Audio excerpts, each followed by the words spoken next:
Les projecteurs étaient braqués ce mercredi 15 novembre sur le couple princier à l'occasion d'un rendez-vous avec l'Histoire du Rocher.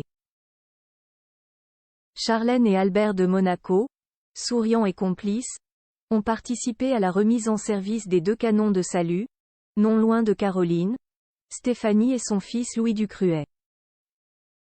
La suite après la publicité, Albert II et la princesse Charlène ont procédé à la remise en service des 2 canons de salut datant de 1881 ce mercredi 15 novembre 2023, en présence de Caroline et Stéphanie de Monaco, ainsi que le fils aîné de cette dernière, Louis Ducruet.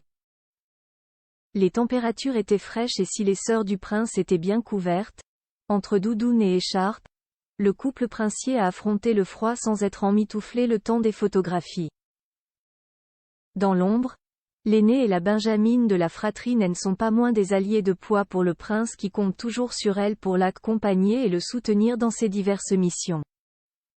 La princesse Charlène a troqué sa longue robe noire ceinturée qui avait fait sensation ce week-end au festival gastronomique des Étoiles de Monte-Carlo ce week-end pour une autre robe, mais en laine et de la maison Prada.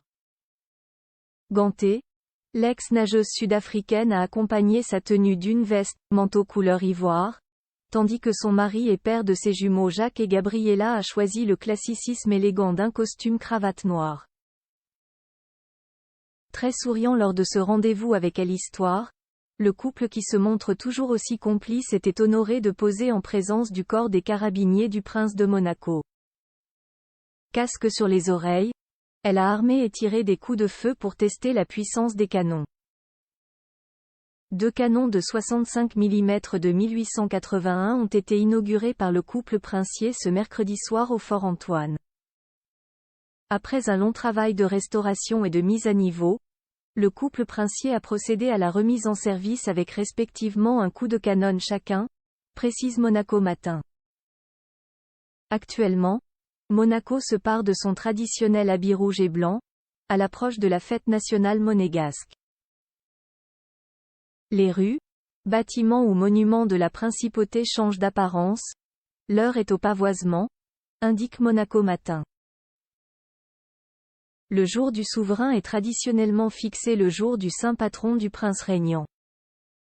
Régnier III a dérogé à cette tradition en choisissant le jour de son intronisation, le 19 novembre, qui est également le jour de la célébration du bienheureux Régnier de Arezzo.